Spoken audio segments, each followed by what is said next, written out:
In 1948, there was a Russian graphic designer called Pyotr Golub who created a propaganda poster. Now this poster looked pretty much like any other propaganda poster. It was clean, it was well constructed, everything was perfect. Stalin was standing there greeting sailors while there were battleships in the background and a flag overhead. The poster was created, it was painted and it was printed. But at the last moment it was pulled.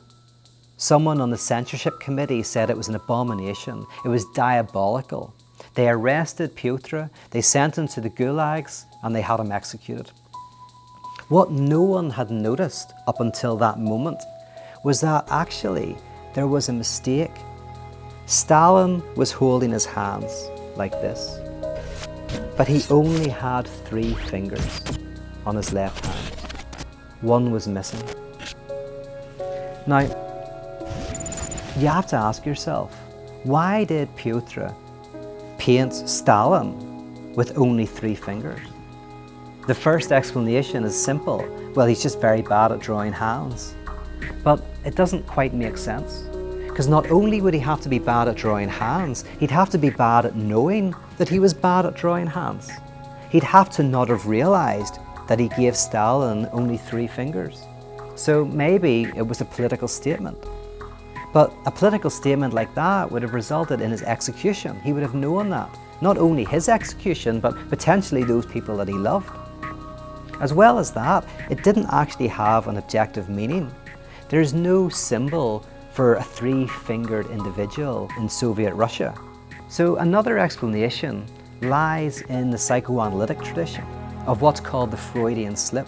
A Freudian slip is a mistake that we make, and yet somehow it's intentional. I have a friend who was going through a separation. He had 2 children, and every Tuesday night he would go and see those kids and read them stories and put them to bed. One night he forgot. He was working late and he was stressed. He felt really bad. But then the next week he forgot again, and the next week he forgot yet again. His partner said to him, "Do you want your kids to hate you? Why are you doing this?" And he thought for a moment, and then he said to me, "You know what? Maybe I do want them to hate me." He was so full of regret and pain and self-loathing that perhaps at an unconscious level, he wanted his children to hate him for that, to reflect how much he hated himself. His forgetfulness was a mistake, but it was a mistake that spoke his truth. You see, we're all like propaganda posters.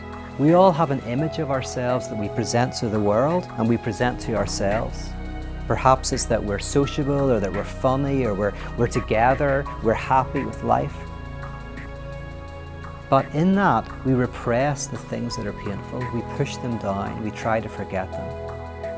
And yet those things speak. Just like the propaganda poster of Stalin, the truth is in the gesture. The person in the censorship committee realized that if people saw that poster, they would say that the truth isn't in the well-constructed image. The truth is in the monstrous 3 fingers. That's the truth of the system. Something's being hidden. Something monstrous lies beneath. The small mistake that we think means nothing is that which means the most. There's a verse in the Bible that says, "You shall know the truth, and the truth shall set you free." None of us believe that. We conspire with religion to avoid the truth, to not look at the things that we fear, our anxieties, our suffering, our grief. We run from it every chance we get. When we go out on Saturday nights to forget everything, it's wonderful, but then on Sunday morning it returns. Many of us use church like we use bar. We go there to listen to the music and sing and feel good. But the next day the problems come back, and so we have to go and get drunk again on the music and on the sermon and on the prayers. Whether we get drunk at Saturday night in a sports bar or we get drunk Sunday morning in the service, they're both pretty much the same. In contrast, but take the Irish bar in a little town where you go not to get drunk and forget about your troubles. You go to have a drink and talk about your week with all of its good stuff and bad stuff. And it's not loud music that's designed to get you to forget. There's a singer-songwriter in the corner who's singing about the difficulties in life and the joys of life and losing someone and loving someone. And as you listen to that music, you touch those parts of yourself. You look at the things that you'd rather run away from. But in an environment that's safe, in an environment that's warm, in an environment that is welcoming.